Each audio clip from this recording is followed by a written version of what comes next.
just trying to go through the timeline for our viewers. And so then this all comes to light that there is an agreement on the Sunday, and we know there's a cabinet meeting that follows, and that's what I kind of prefaced the interview with, right? So when Jody Thomas, the National Security Advisor, is telling the government there is the potential for a breakthrough, is it your assessment that that potential she's talking about is the negotiations that you were going, like, this is the breakthrough? Did you feel there's a breakthrough? And how do you define breakthrough? So I define the breakthrough, and I think the word should have been there is an agreement, because Tamara's own words in her letter, it's a one-page letter from the mayor, a one-page letter from Tamara, very easy to pick up on.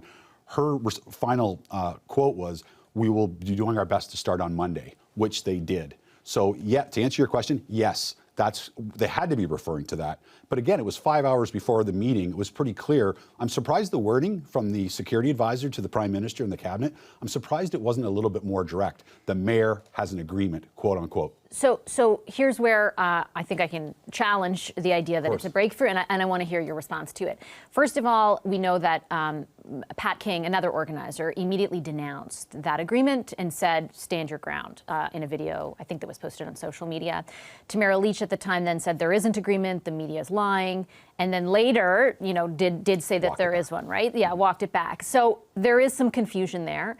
And then the next day, when the act was actually invoked, I don't have an exact count, but not all the trucks were moved from residential areas, right? It started to, as you correctly point out, but certainly I remember watching live reports where they were talking to people saying, we're not going. So you have two things going on there that would cast a lot of doubt on whether there actually is a breakthrough, kind of lending support to the government's position. What's your response to that? First of all, I think it's the key question of the whole thing. And during the upcoming inquiry, that's going to be asked in a big, big way. So my response to that is that, yes, there was some walk-backing and some clarity that needed to take place. You can speak to that group. I was the mediator. I wasn't taking sides.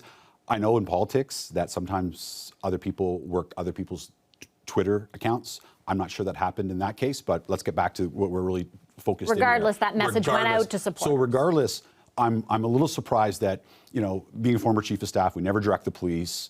And so I didn't make a single call as a mediator to the police. But I'd love to know what the Ottawa police had as a number, because I had as a number on Monday, dozens of trucks, 2 blocks, dozens of trucks got out of there. That might seem like a small amount, but when you're coordinating a group that's been sort of on different sides for a couple of weeks, kudos to the law enforcement and to the truckers that day for getting dozens out. We need to get the official account. That's going to come out in the inquiry. But this is my point. Why wouldn't Trudeau's cabinet have waited on the Sunday night to say, Mayor Watson, a very credible, respected mayor, has an agreement. Let's just wait 2 or 3 days to see if this peaceful resolution works. If it doesn't, if it's not real, then let's put down the hammer.